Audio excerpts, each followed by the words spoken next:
ஐயா சிவாய் நம்ம சொல்லுங்க. ஐயா சிவாயன் மகையா. சொல்லுங்க ஐயா. பாஜகவுல வேலை செய்யாத ஆளுகளுக்கு நிறைய பதவி கொடுக்குறாங்க. சரி ஆனா அண்ணாமலை நிறைய வேலை பார்த்துருக்கிறாரு. கட்சி சரி நோட்டான்னு சொன்ன கட்சியவே தூக்கி பிடிக்க வச்சிருக்கிறாரு இன்னைக்கு தமிழகத்துல. சரி. ஆனா அண்ணாமலைக்கு இது வரைக்கும் இன்னும் போஸ்டிங் கொடுத்த மாதிரி தெரியல, என்ன காரணம்? ஒரே காரணம் தான். நீ ஏன் திமுகவுக்கு ஜாலர் அடிக்கல? நீ தமிழிசை மாதிரி அண்ணன் ஸ்டாலின் அப்படின்னு சொல்லியிருந்தனா உனக்கு நேரம் உனக்கு உன்ன துணை குடியரசுத் தலைவர் ஆக்கியிருப்பாங்க, இல்ல 3 மாநில கவர்னர் ஆக்கியிருப்பாங்க. நீ எதுக்கு திமுகவை எதுக்குற? நீ திமுகவை எதுனா பிடிக்காதியா? திமுக மேல இருக்கவனுங்களுக்கு செல்ல பிள்ளை, புரிஞ்சுக்கோங்க. இன்னைக்கு இவனுக்கு பதவி மேல இருக்க, இன்னைக்கு பதவி கொடுத்துருக்க ஆளுகெல்லாம் பாத்தீங்கன்னா அவ்வளவு பேரும் திமுகவுக்கு சாதகமா இருந்தவங்க தான். இலக்கணேசன் எடுத்துக்கிடுங்க, அவரு கலைஞர் என்ன புகழ்ந்திருப்பாரு. அப்புறம் தமிழிசை சொல்ல வேண்டாம், அண்ணன் ஸ்டாலின் அப்படின்னு தான் அம்மா சொல்லுவாங்க. அப்புறம் இவர் சிபி ராதாகிருஷ்ணன் சொல்ல வேண்டாம், நேத்தே சொல்லிட்டாரு பாத்தீங்களா? அதாவது முதல்ல எனக்கு ஆளுநர் பதவி வந்தது சன் டிவி வாயிலாக தான் தெரிந்து கொண்டேன். சன் டிவில தான் போனே போட்டாங்களா? யாரு? சிபிஆர் சொல்றாரு, சிபி ராதாகிருஷ்ணன் துணை குடியரசு நேற்று பப்ளிக்கா மேடையிலே சொல்றாரு. அண்ணாமலை உனக்கு ஏன் தேவையில்லாத வேலை? நீ எதுக்கு திமுக எதுக்குற? இவங்களை போல நீயும் ஜாலர் அடிச்சுட்டு போ, உனக்கு பெரிய பதவி கொடுப்பாங்க. நீ எதுக்கு திமுக எதுக்குற? திமுக ஃபைல் ஏன் வெளியிடுற? திமுக எதிர்த்தா மேல இருக்க பாஜக காரனுக்கு பிடிக்காது. ஏன்னா அவன் திமுக வந்து அவனுக்கு செல்ல பிள்ளை. ஒண்ணு புரிஞ்சுக்கோங்க ஐயா, தமிழ்நாட்டுல இந்த பிஜேபி வளரணும், இந்த கட்சி ஆட்சியை பிடிக்கணும்னு நினைக்கிறது யாரு தெரியுமா? அண்ணாமலை மற்றும் பாஜக தொண்டர்கள் மற்றும் பாஜக அல்லாது வெளியில் இருந்து பாஜகவை ஆதரிப்பவர்கள், இவர்கள் மட்டும்தான் இந்த கட்சி இந்த ஆட்சியை பிடிக்கணும், தமிழ்நாட்டுல ஆட்சி பிடிக்கணும்னு நினைக்கிறான். ஆனா மீதி எவனுமே நினைக்கல. மீதி எல்லாம் நினைக்கிறான். ஹெச் ராஜா விட்டுருங்க, பேராசிரியர் சீனிவாசன் விட்டுருங்க, அப்ப அவங்களாம் நல்ல கள போராளிகள், நம்ம அவங்க எல்லாம் குறை சொல்லல. மீதி எல்லாரும் என்ன நினைக்கிறான்? நீ திமுக காரன் கூட கூட்டணி வைப்பா, எனக்கு ஒரு எம்எல்ஏ சீட்டை கொடுத்துரு, நான் ஜெயிக்கணும், நான் மந்திரி ஆகணும். இதுதான் இவனுடைய எண்ணமா இருக்கு. பதவிக்காக தான் ஒட்டிட்டு இருக்கானுங்க. அதனால இங்க பாருங்க, இவனுக்கு எல்லாம் பெரிய தியாகிகள் கிடையாது. பிஜேபியில இருக்கவங்க எல்லாருமே பெரிய பரமாத்மா கிடையாது, புரியுதா? 1ஆம் நம்பர் சுயநலவாதிகள். திமுக காரன் கூட பரவாயில்லன்னு சொல்லலாம், அந்த அளவுக்கு ஆயிடும் எல்லாம் பாத்தீங்கன்னா. அதனால அங்க பாருங்க, அண்ணாமலைக்கு பதவி கொடுக்காதது காரணம் ஒன்றுதான். இந்த ஆளு திமுக எதுக்காரு? இவங்களை போல நீயும் திமுக ஆதரி, உனக்கு நாளைக்கே பெரிய பதவி கிடைக்கும். நாளைக்கே மோடி பதவி விலகிட்டு பிரதமரா நீ இருந்துக்கிட்டு கூட சொல்லிடுவாரு, புரிஞ்சுக்கோங்க, அந்த அளவுக்கு இருக்கும். ஆனா இங்க பாருங்க, இவனுக்கு எப்படி தெரியுமா? இவனுக்கு எல்லாம் ஒண்ணு குடிக்குவான். அந்த பெரிய பெரிய தலைவர்கள் எல்லாம் திமுக, கம்யூனிஸ்ட் எல்லா கட்சிக்காரன் கூட ஒரு கல்யாணம் கட்சினாலும் சேர்ந்துக்குவான். ஏதாவது ஒரு மரணம் நடந்துட்டு அதுலயுமே ஒண்ணு குடிக்குவான். நல்லா அவனுக்குள்ள நல்லா ஒன்னாதான் ஒற்றுமையா தான் இருக்கான். ஆனா கீழே இருக்க தொண்டர்கள் உங்களை போல என்ன போல இந்த விசுவாசிகள் இவனுங்களை கொம்பு சீவி விடுவான். இவனுங்க திமுக கூட பகையாவே வச்சிருப்பான், புரியுதா உங்களுக்கு? இந்த பாருங்க, இந்த அரசியல்வாதி பயல்கள் எவனுமே நம்பாதுங்க. இங்க எவனும் பரமாத்மா கிடையாது, புரிஞ்சுக்கோங்க. நீங்க பார்க்க வேண்டியது நம்ம அப்பா சிவனை மட்டும் தான் பார்க்கணும். இங்க பாருங்க, இந்த அரச பதவிங்கிறது ஒரு மாயை. இவனுக்கெல்லாம் அந்த பதவி வெறி பிடிச்சு திரியிறானுங்க. நம்ம அடைய வேண்டிய ஒரே பதவி அப்பாவை தேடி சிவலோக பதவி. உனக்கு அதான் சொல்றான், 800 யுகம் இருந்தும் எய்தாத வீடு பெற வெந்நீர் பூசி விளங்குவதும் எக்காலம், அவைவேடம் பூண்டு இங்கு அலைந்து மிக தெரியாமல் சிவவேடம் பூண்டு சிறந்திருப்பது எக்காலங்கிறான். அவைவேடம் என்ன தெரியுமா? இங்க கிடைக்கிற பதவி புகழ் மாயை அப்படிங்கிற அந்த போதை. இந்த அவைவேடம் இந்த வெறியில விழாம ஒத்த ரூபா திருநீர் பாயிட்டு சிவசிவான்னு 3 கோடு போட்டா 800 யுகங்கள். கேக்குறீங்களா இல்லையா? ஹலோ, சொல்லுங்க. அப்படி அங்க பேசிட்டு இருக்கீங்க. 800 யுகங்கள் நீ தவம் இருந்தாலும் கிடைக்காத பதவி உனக்கு 3 கோடு சிவசிவான்னு போட்டா கிடைக்குங்கிறான். அவ்வளவு பெரிய உயர்ந்த பதவி சிவலோக பதவி தான். நான்லாம் அதை தான் தேடிட்டு இருக்கேன், எங்க அப்பாவை தேடி. இந்த பதவி இதெல்லாம் போதைங்க, இது பெரிய போதை. அவன் நாற்காலிக்காக எங்க பாருங்க, கமலாலயத்துல ஃபெவிக்கால் போட்டு ஒட்டிட்டு உட்காந்துருக்கான். அவன் எழுந்துச்சு போனா சேரையும் தூக்கிட்டு தான் போவான். ஏன்னா அவன் பதவி பெறக்கூடாது, அந்த அளவுக்கு ஒட்டிகிட்டே இருக்கும். அவன் எழும்புனா அவன் மட்டும் எழும்ப மாட்டான், அவன் நாற்காலியும் பின்னாடி ஒட்டிட்டு இருக்கும். அப்படியே நடக்கும்போது நாற்காலியும் பின்னாடி வரும். அந்த மாதிரி இருக்கானுங்க பதவி வெறிங்க இவனுக்கெல்லாம். இங்க எவனும் தியாகி கிடையாது. அதனால இங்க இவனுக்கெல்லாம் நம்பி அடி வாங்கி சாகாதீங்க. நம்ம தேட வேண்டியது அப்பாவை மட்டும்தான், சிவனை மட்டும்தான். அதை பாருங்க. அதனால பாவம் அண்ணாமலை உணர்ந்துட்டாருங்க. அதனாலதான் அவரு பாவம் அப்படியே என்ன செய்யணும் வழி இல்லாம போய் ஓடியே ஏதோ பேசிட்டு இருக்காரு. அதனால இங்க பாருங்க, திமுகவுக்கு ஜாலரா அடிச்சீங்கன்னா உங்களுக்கு நல்ல பதவி கிடைக்கும். நீங்க திமுக எதிர்த்தீங்கன்னா உங்களை கட்சியை விட்டே ஓரம் கட்டிடுவான்.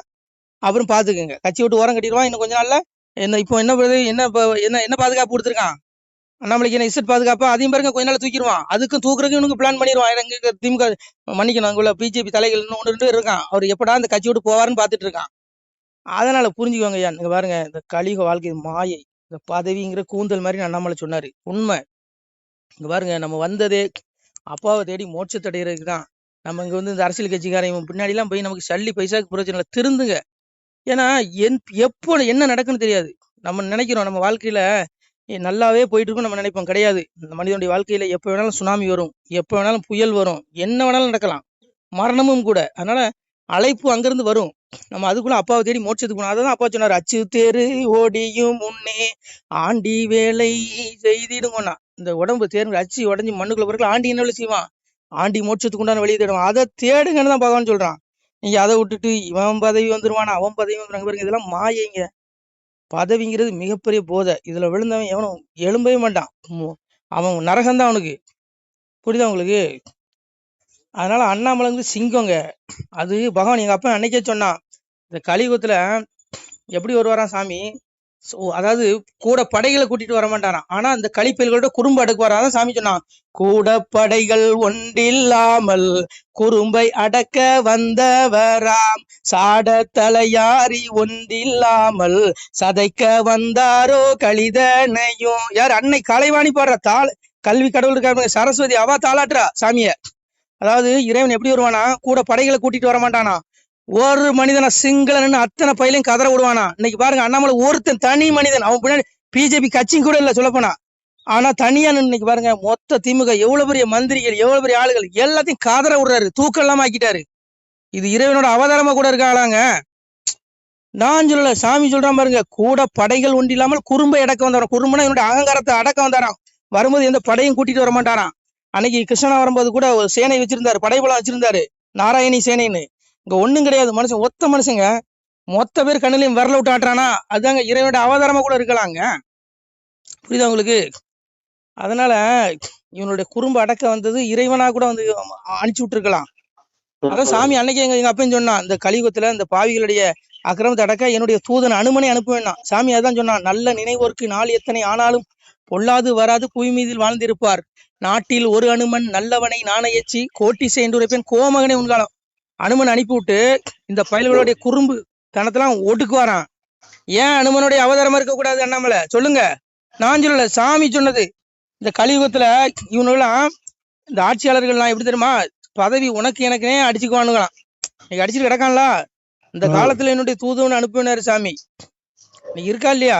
சாமி அதான் சொன்னா, முறை தப்பி ஆண்ட முகடன் வெறுநீசன் குறை நோவு கொண்டு கூடி இறப்பான் உன் காலம், அதிலே சில பேர் அரசு பதவி உனக்கு எனக்கெனவே விதியை அறியாமல் வெட்டி கொண்டே மாழ்வான். பதவிக்காக வெட்டிட்டு சாகுறானுங்க.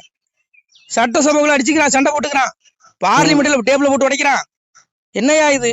இதாயா களி கொடுமை? அதான் சாமி அன்னைக்கு சொன்னான், இந்த கலியுகத்துல எப்படி இருக்குமா, சங்க கூட்டம் இல்லையடா சரச கூட்டம் இக்களியில் கொம்பன் குழு வென்றறியாமல் குதி போடுகிறார் இக்களியில். எப்ப பவன் பரம்பொருள் சொல்றான், களியில சங்க கூட்டம் இருக்காது, சரச கூட்டம்னா.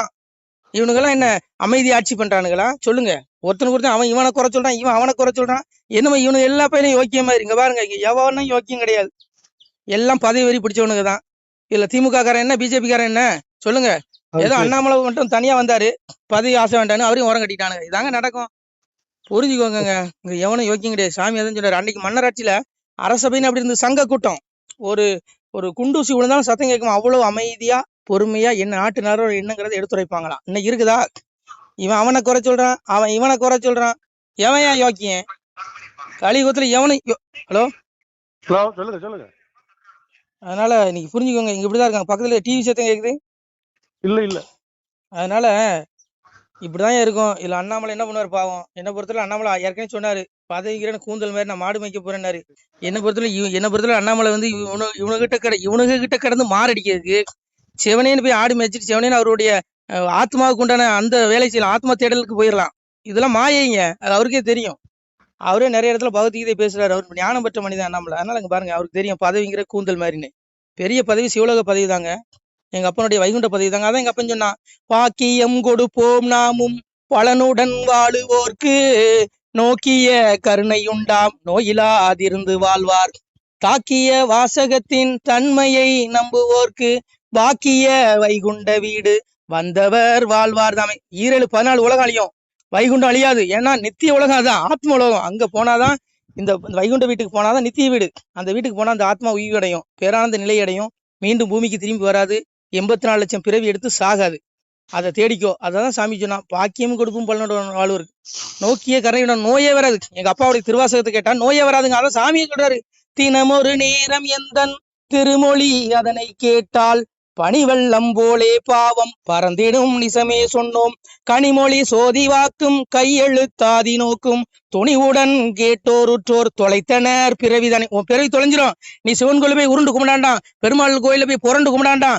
எங்க அப்பாவுடைய திருவாசகத்தை உனக்கு பாட நேரலையா விட்டு காதுல கேளு. தினம் ஒரு நேரம் ஒரு திருமொழியை காதுல கேட்டாலே உன் பாவங்கள் மன்னித்து உனக்கு நித்திய வீடு, உனக்கு ஆத்ம விடுதலை கிடைச்சிடும். பெரிய விடுதலை. நீ இந்த இறப்புக்குரிய மண் உலகில இருந்து விடுபட்டுருவ.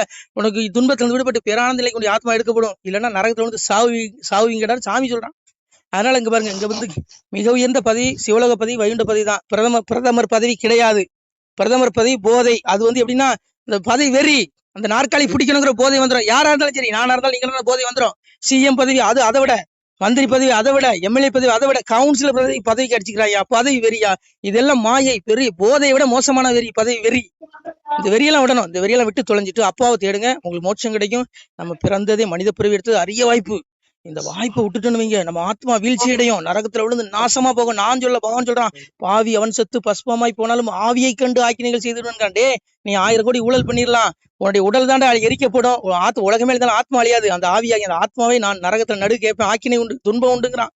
துடிக்கும் பொருளும் என்ன கொப்பரையில போடுவான், புழு நிறைந்த கடல்ல போடுவேங்கிறான். சாமியா தான் சொன்னான், வையகத்தில் கொலை களவு மாது சூது பிறன் மோகம் செய்யாத தீவினைகள் செய்த பேர்கள் உண்டுமானால் அகில கிடங்கில் வாழுகின்ற ஆளி புழுக்கு இறையாவீர். முன்கணக்கும் பின்கணக்கும் முதல் கணக்கும் நான் கொடுத்து கணக்கை எறிந்து விட்டேன், கனகவழி துரத்தி விட்டேன், வாழும் பள்ளி மேல வாசல் ஒன்றை அடைத்து விட்டேன், பட்டம் தனை ஏறுத்து அவர்களை பாராச்சிறை வைத்திடுவேன். யார் அப்பா சொல்றான், சிவபெருமான் சொல்றான். இந்த படுபாவிகளை, இந்த ஊழல்வாதிகளை, இந்த அரசியல்வாதிகளை, இந்த படுவாளி எந்த கணக்கும் பார்க்க மாட்டேன். ஏமன் பிடிச்சேன் சிங்காசனத்துக்கு முன்னாடி நிறுத்துமா, இடத்து கையில பிடிச்சி இந்த நாய்களை தூக்கி அப்படியே நரக வாயில வீசிட்டு கதவை மூடுவேங்கிறான்.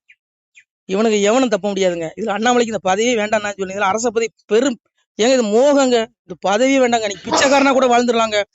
கோடீஸ்வரன் வாழ் நினைக்காதீங்க. தயவுசெய்து இந்த பதவி வெறி பிடிச்சி தப்பா நினைச்சுக்காதீங்க. ஆத்மாவை இழந்தீங்கன்னா 84 லட்சம் பிறவி ரஜசி பிள்ளையும் கத்வா கர்மசிங் ஜாயதே ததா பிள்ளைங்க தமசி மூடி ஜாயதேங்க யசுர யோனி 84 லட்சம் பிறவி எடுத்து பிறந்து சாகணுங்க. ஒரு பிறவில இந்த மனித உடல்ல இந்த ஜீவாத்மா என்ன பாடுபடுது, ஒரு நாளைக்கு எவ்வளவு வேதனை அனுபவிக்குது. அப்போ நீ 84 லட்சம் பிறவி எடுத்து செத்தன்னா எவ்வளவு வலி. மரணங்கிறது பெரிய ரணங்க. இறப்புங்கிறது சாகுறவனுக்கு தான் அந்த வழி தெரியும். எப்படி இழுத்துக்கிட்டு எப்படி சாகும் பாத்திருக்கீங்களா? நாளை எங்க தாத்தா சாகும்போது கண்ணிலே பாத்துருக்கீங்க. இழுத்து வதச்சி செத்தாரு. அந்த மாதிரி தானே நம்மளும் சாக போறோம். 84 ஒரு பிறவிக்கே எப்படின்னா 84 லட்சம் பிறவி எப்படி சாகணும்.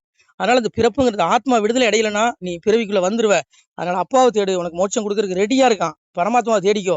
இதெல்லாம் மாயங்க. இது அண்ணாமலைக்கே தெரியுங்க. அதனால இங்க பாருங்க, இங்க எவனுமே இங்க பிஜேபி காரன் எவனும் பரமாத்மா கிடையாது. புரிஞ்சுக்கோங்க. நானும் சேர்த்து, நானும் பிஜேபி காரன் தான். நமச்சிவாய. திருச்சிட்டம்பலம். சிவாய நம. திருச்சிட்டம்பலம், தில்லையம்பலம், பொன்னம்பலம். சிவாய நம. உறவுகளே, சிவ அன்பர்களே, தற்போது தாங்கள் இந்த வீடியோவில் பார்க்கக்கூடிய இடத்துல ஒரு சிவாலய திருப்பணி ஒன்று நடந்து கொண்டிருக்கிறது. இந்த இடத்துல பார்த்தீங்கன்னா முன்பு ஒரு காலத்தில் வந்து ஒரு சிவாலயம் இருந்திருக்குது. அதாவது இந்த ஏரியா வந்து இப்போ வந்து ஒரு தென்னை மரங்கள் பனைமரங்கள் சூழ்ந்த காடாக இருக்கிறது. முன்பு ஒரு காலத்தில் இங்கே ஒரு ஊர் இருந்ததாக சொல்கிறாங்க. ஆனால் இப்போது சுற்று வட்டாரத்தில் 5 கிலோமீட்டர் சுற்றுலா ஊரே கிடையாது, காடு. இப்போ இந்த இடத்துல ஒரு சிவாலயம் வந்து அமையிருக்கிறது. இந்த சிவாலயத்தில் வந்து இருந்த அந்த சாமியுடைய திருமணியை வந்து எடுத்து வச்சிட்டோம். திருப்பணி முடிஞ்சதுக்கப்புறம் பிரதிஷ்டை பண்ண இருக்கிற உறவுகளே, தற்போது இந்த வீடியோ பார்க்கக்கூடிய உறவுகள் தங்களால் முடிந்தால் ஒரு சின்ன உதவி செஞ்சு கொடுங்க. எங்கள் இடத்துல பொருளாதாரம் இல்லை. அதனால் பார்த்திங்கன்னா அந்த வேலையெல்லாம் அப்படியே நின்று போச்சு. பாருங்கள், இந்த அப்படியே பாதியிலே நிற்கிது இந்த சிவாலய திருப்பணி வந்து. பக்த கோடிகள், அன்பு உள்ளங்கள், தயவுசெய்து நீங்கள் உதவி செய்ய விருப்பமுள்ள உறவுகள் உதவுங்க. உங்களுக்கு கோடி புண்ணியம் கிடைக்கும். இந்த சாமியோடைய அருள் அனுகிரகம் உங்களுக்கு கண்டிப்பாக கிடைக்கும். இது வந்து ஒரு புகழ்பெற்ற சிவாலயம்னு கூட சொல்லலாம். சாமியோட திருமணியை எடுத்து வச்சிட்டோம். இந்த இடத்துல பார்த்திங்கன்னா ஒரு வாசி தண்டம் இருக்குது. அந்த காலத்தில் ஒரு முனிவர் யாரோ தவம் செஞ்சுருக்காங்க. அவங்களுடைய வாசி தண்டம் அவர் திருக்கரங்களால் எழுதின ஓலைச்சுவடி கூட இன்றும் இருக்குது, இன்னும் பாதுகாக்கப்பட்டு வருது. அது கோயில் திருப்பணி முடிஞ்சதுமே அதையும் நாங்கள் அந்த வழிபாட்டுக்கு வச்சுடுவோம். இந்த சிவாலய திருப்பணி வந்து சாமி திருநாமம் வந்து முக்தீஸ்வரர் அப்படிங்கிற திருநாமத்தில் வழங்குறாரு. நெல்லை மாவட்டம் நாங்குநேரி தாலுகாவில் இந்த சிவாலயம் அமைய இருக்கிறது. உறவுகளே, இந்த வீடியோ பார்க்கக்கூடியவங்க ஒரு 2 பேருக்காவது கொஞ்சம் ஷேர் பண்ணுங்கள். இந்த வீடியோ பார்க்கக்கூடிய யாராவது ஒரு சின்ன உதவி செஞ்சால் இந்த ஆலய திருப்பணி வந்து கண்டிப்பாக நாங்கள் வெற்றிகரமாக முடிச்சுடுவோம். பாருங்கள் அந்த வேலை எல்லாமே அப்படியே நிற்கிது. கல்லெல்லாம் இறக்கி போட்டிருக்கோம். இன்னும் நிறைய கற்கள் தேவைப்படுது. சுவாமியுடைய அந்த திருக்கோபுரம் பார்த்திங்கன்னா லிங்க வடிவிலே அமைக்க இருக்கிறோம். உதவுங்கள் உறவுகளே. உங்களுக்கு அப்பா சிவபெருமானுடைய அருள் நிச்சயம் கிடைக்கும். எம்பெருமான் சொல்வான், வாழுவீர் தாழ்வில்லாமல் மக்களும் கிளைகள் கொஞ்சி நாளுமே மகிழ்ச்சியை கூர்ந்து நலமுடன் வாழும்போது நீளுமே எனது செங்கோல் நீதியும் நெறிபோல் வந்து ஆளுமே உங்கள் தன்னை அன்புடன் அலையாவண்ணம். உங்களை எம்பெருமானுடைய அப்பாவுடைய திருவாசகத்தாலேயே வாழ்த்துறோம் உறவுகளே. ஆணுடன் பெண்ணும் பெற்று அதிகமாய் செல்வமாகி தானுடன் நினைவுமுற்று தர்மமும் நெறியும் கற்று வேணும் நீள் காலமெல்லாம் வெள்ளியர் உடனே வாழ்ந்து போனுதல் கமலநாதன் பொற்பதம் பெற்று வாழ்வீர். அந்த ஈசனுடைய பொற்பதம் நிச்சயம் கிடைக்கும். உங்களுக்கு இகத்திலும் சுகம், பரத்திலும் சுகம். உங்களுக்கு கர்ம வினைகள் மன்னிக்கப்பட்டு உங்களுக்கு நிச்சயம் மோட்ச வீடு கிடைக்கும். இகத்தில் பூரண ஆயுளுடன் நோய் நொடி இல்லாமல் வாழ்ந்து நீங்கள் பரவாழ்வும் பெறுவீர்கள் உறவுகளே. மக்களே, நீங்கள் எல்லாம் வாழ்பொன்னம் பதியிற் சென்று முக்கியமான யுகநில மதிலே தன்னால் கக்கிய பொன்கள் ஸ்வர்ணம் கைமணம் குளிர அன்னம் பொக்கிஷம் நிறைய வைத்து புகழ உண்டு இனிதாய் வாழ்வீர். இந்த இகவாழ்வும் பரவாழ்வும் உங்களுக்கு சுகப்பட அப்பன் ஈசனர்களால் வாழ்த்துகிறோம். இந்த திருப்பணிக்கு உதவி செய்ய ஒரு ஜிபே எண் சொல்கிறோம். இந்த எண்ணில் நீங்கள் உதவலாம். நீங்கள் இந்த எண்ணிலே நீங்கள் தொடர்பு கொள்ளலாம். ஜிபே, ஃபோன்பே, வாட்ஸ்அப் எல்லாம் இந்த நம்பர் தான். 93 85 44 31 06 93 85 44 31 06. இந்த எண்ணில் நீங்கள் உதவலாம், தொடர்பும் கொள்ளலாம். வாட்ஸ்அப்பும் இந்த எண்ணு தான், ஜிபே இந்த எண்ணு தான் உறவுகளே.